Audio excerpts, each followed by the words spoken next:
इधर आओ। अंदर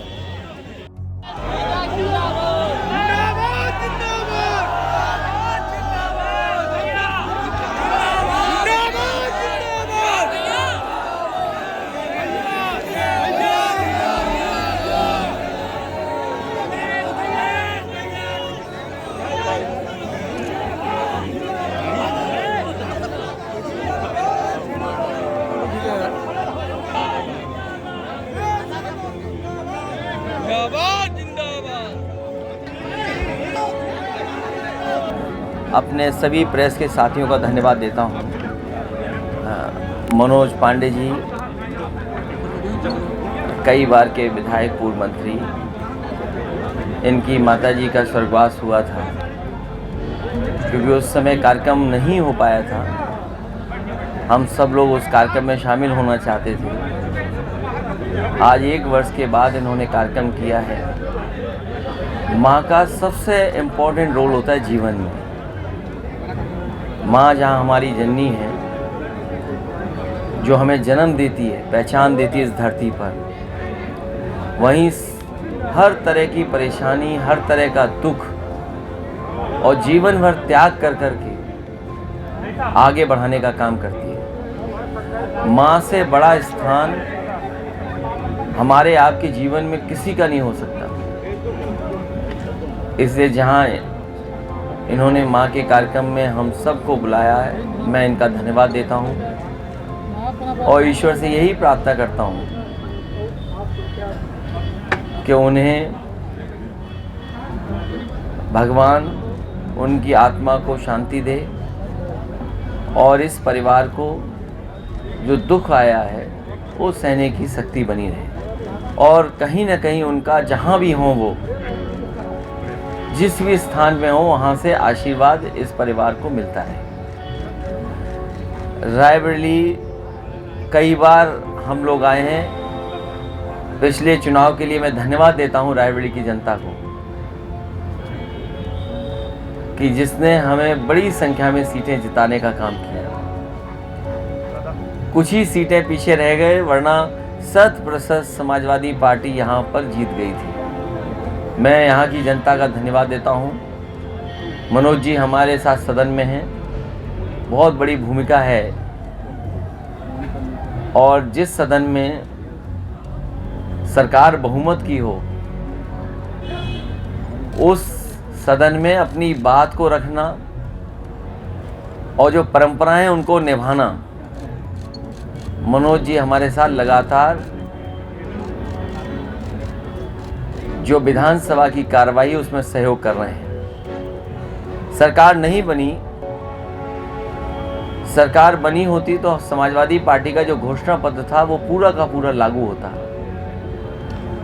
और आज जब हम परिस्थितियां देखते हैं, इस भारतीय जनता पार्टी की 2 सरकारों के चरम सीमा पर महंगाई है, चरम सीमा पर बेरोजगारी है, न्याय की कोई उम्मीद नहीं कर सकता। किसान को जब डीएपी खाद की ज़रूरत है, किसान को उपलब्ध नहीं हो पा रही।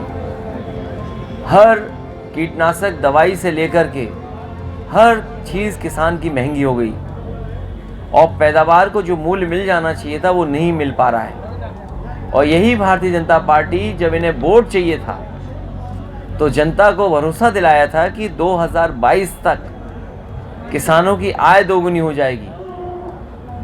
हमारा आपका कैलेंडर बदल गया, 2023 आ गया, लेकिन भारतीय जनता पार्टी अभी भी 2022 में ही है और उनके लिए 2022 आएगा ही नहीं, क्योंकि अगर 2022 उनका आ जाएगा तो उन्हें किसानों का आय दोगुनी कैसे होगी उसका जवाब देना पड़ेगा।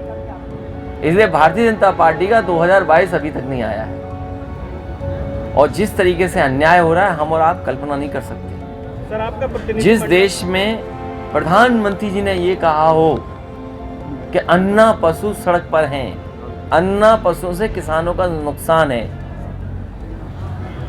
उस प्रदेश में कोई न कोई एक्सीडेंट हो रहा है, किसी न किसी का जान जा रही है, इतनी टकराने से, एक्सीडेंट से किसानों की कहीं भी जान नहीं गई होगी जितनी उत्तर प्रदेश में गई है जान अन्ना जानवरों की वजह से। इतना फसल का नुकसान भी कभी नहीं हुआ। और सोचिए, देश के प्रधानमंत्री जी ने कहा था, अगर ये सरकार देश के प्रधानमंत्री का नहीं सुन रही तो आखिरकार सरकार किसके लिए काम कर रही है? और इन्वेस्टमेंट तो ये केवल धोखा देना है। ये विदेश जो घूम आए हैं, ये केवल घूमने गए थे। और एमओयू कोई ऐसा नहीं कि इन्वेस्टमेंट आ गया है, और रायबरेली से बेहतर कौन समझेगा? यहाँ किस जमाने में इन्वेस्टमेंट आया, किस जमाने में कारखाने लगे? आज रायबरेली के लोगों का ये सवाल होता है, ये कारखाने कैसे चलते रहे? इसलिए ये केवल धोखा है। चुनाव 24 का आ गया है, इसलिए जगह जगह ये इन्वेस्टमेंट मीट करेंगे। जो लोग 2 सरकारों में न हमारे पुराने कारखाने चला पाए हों, चलते हुए जिनके कारखाने बंद हो गए हों, वो इन्वेस्टमेंट क्या लाएंगे? और अगर इन्वेस्टमेंट लाने की बात है तो ये बताएं कि किस इंडस्ट्रियल पॉलिसी से इन्वेस्टमेंट ला रहे हैं। और अभी तक जो इन्वेस्टमेंट आया है, पिछले एमओयू होने साइन हुए तो उसके बाद कितनी इंडस्ट्री को इन्होंने इंसेंटिव दिए हैं? अगर इंसेंटिव नहीं दिया, बजट से पैसा नहीं दिया, कोई पॉलिसी नहीं थी, इसका मतलब जमीन पर कुछ नहीं उतरा। तो जो सरकार 6 साल में कोई चीज जमीन पर न उतार पाई हो, वो 4 साल में क्या उतार के लाएगी? ये केवल घूमने गए थे विदेश, और जनता को धोखा देने के लिए ये निवेश के कार्यक्रम शुरू होंगे। सर, ये सोनू ढाबा के परिवार के लोगों से मैं मिला, वो समाजवादी परिवार है। इससे पहले भी हमारी पार्टी के लोग भी आए हैं, चाचा भी यहाँ होकर के गए हैं। सोनू ढाबा एक एग्जाम्पल है। ये बीजेपी चाहती है कि इनके भी नक्शे चेक हो जाएं। ये सोनू ढाबा इसलिए गिराया गया है, एक तो ये पावर का एहसास दिलाना चाहते हैं कि देखिए आप समाजवादी पार्टी के हैं, आपका ये तोड़ दिया जाएगा। और ये बताना चाहती है बीजेपी कि अगर हम गैर कानूनी तोड़ सकते हैं तो आपको भी अधिकार है, आप भी सरकार में आना, गैर कानूनी तोड़ देना। अब सवाल ये आता है कि नक्शे कितनों के पास हैं? अगर रायबरेली में भी आप जांच करने निकल पड़े तो हो सकता है कि बहुत सारे लोगों के नक्शे पास नहीं होंगे, और जिन नियमों में पास होने चाहिए उन नियमों का भी उल्लंघन होगा। इसलिए बीजेपी चाहती है कि उनके लोगों के भी इसी तरह बुलडोजर चल जाए उनके ऊपर। ये आपको कहना चाहिए।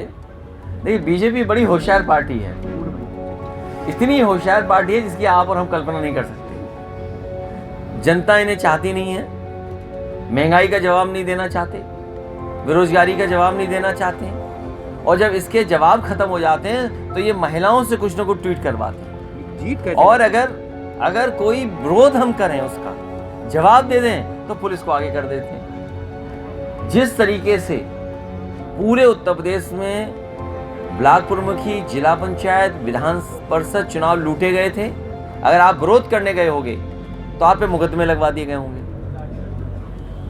इसी तरह ट्विटर पर आप लड़ रहे थे, लड़ते लड़ते लड़ते लड़ते सब सीमाएं लांघ गए आप, और जब उसमें भी आप हार गए तो आपने क्या इस्तेमाल किया? पुलिस को इस्तेमाल किया, एफआईआर का इस्तेमाल किया।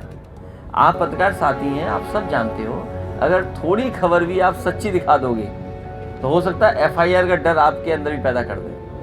जनता पार्टी उत्तर प्रदेश से साफ हो रही है, इसलिए साफ हो रही, कारण है उसका चरम सीमा पर महंगाई, चरम सीमा पर बेरोजगारी, और झूठ बोलने में नंबर 1, न्याय की कोई उम्मीद नहीं कर सकता। लोकतंत्र में जब न्याय खत्म होने लगे तो समझ लीजिए ये सरकार जाने वाली है, जनता इनको जवाब देगी। और आपसे बेहतर कौन जानेगा, रायबरेली के लोग हो, जब लोगों ने संविधान और कानून को तोड़ा है तब जनता ने इनको सफाया किया है। नड्डा जी और अमित शाह ने कहा कि अखिलेश यादव पूर्वांचल के दौरे पर है, कैसे लेते हैं उसको? अमित शाह और नड्डा सरकार के पूर्वांचल के दौरे पर है, गांधी पर अटैक करते हुए उनको आखिरी अंग्रेज का है, उसको लेकर आप क्या सोच रहे हैं? देखिए, ये भारतीय जनता पार्टी के लोग जब ये खोखले हो जाते हैं तब व्यक्तिगत लड़ाई लड़ते हैं। व्यक्तिगत लड़ाई नहीं लड़नी चाहिए। और ये देश विदेश इन्हें जवाब नहीं देना है बेरोजगारी का, और जो सरकार सब चीजें बेच दे, जो सरकार सबको बेच दे, और अगर इस तरह की भाषा भारतीय जनता पार्टी के लोग इस्तेमाल कर रहे हैं तो आखिरकार ये विदेश जाके इन्वेस्टमेंट क्यों लाना चाहते हैं? ये विदेश से इन्वेस्टमेंट भी चाहते हैं और विदेश के पे इस तरह की टिप्पणी भी करेंगे। और मैं एक बहुत अच्छा एग्जांपल देना चाहता हूं आपसे। अभी कुछ दिन पहले मैंने एक टीवी चैनल पे इंटरव्यू दिया था, तो हमारे सैफई के मेडिकल कॉलेज को जो टेंडर दिया गया था वो दिया गया था शाहपुरजी पालनजी, सबसे बड़ी कंपनी है।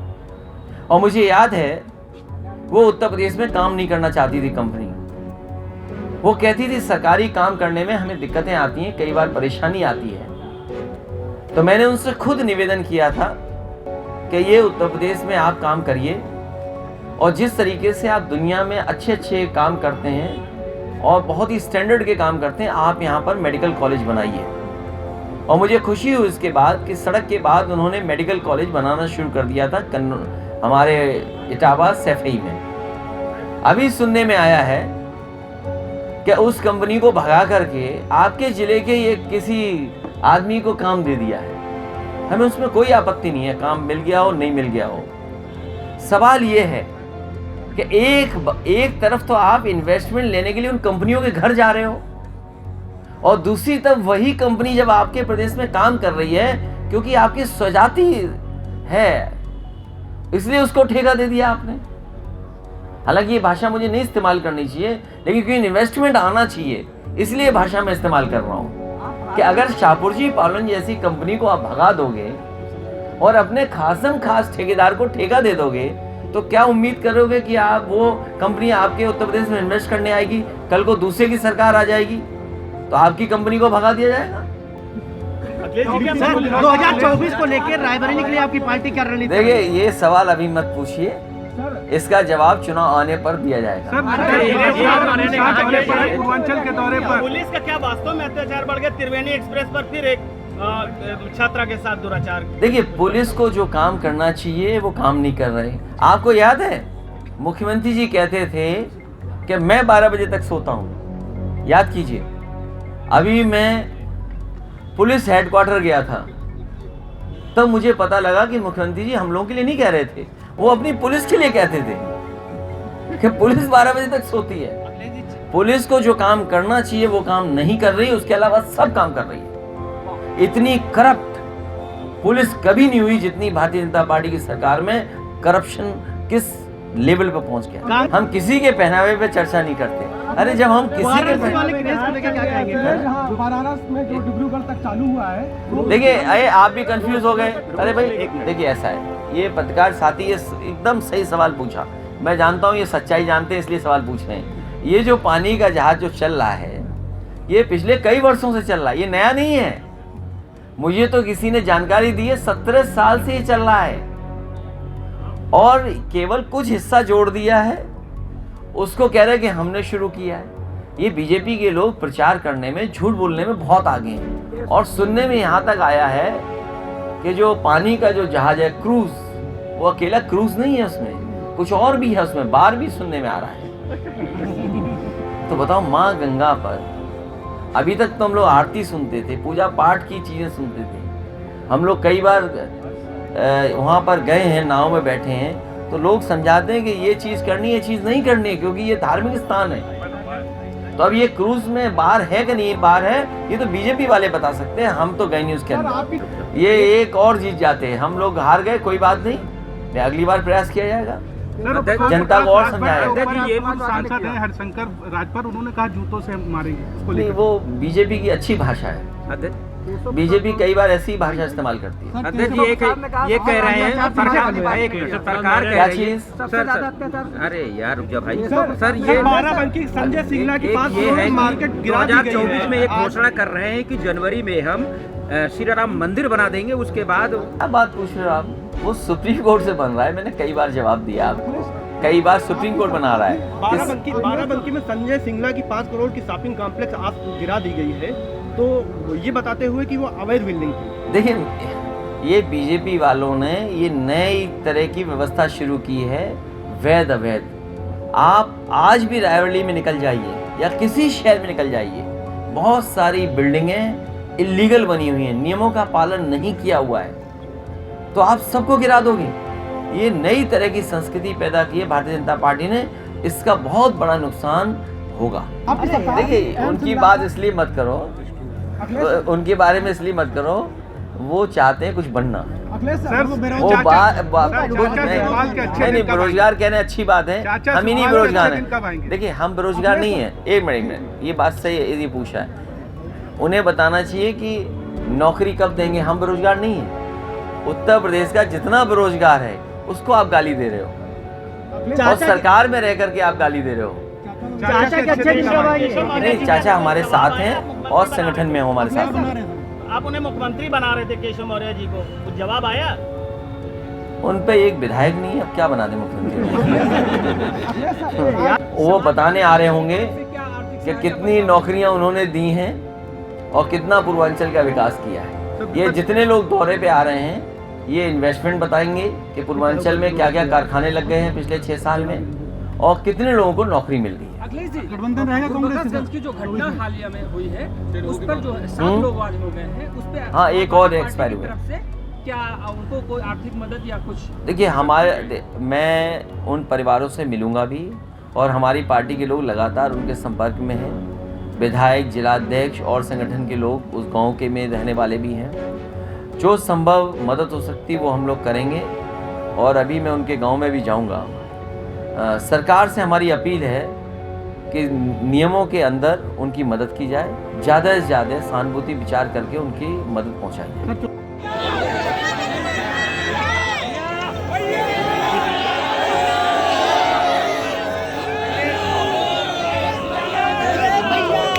भैया जिंदाबाद।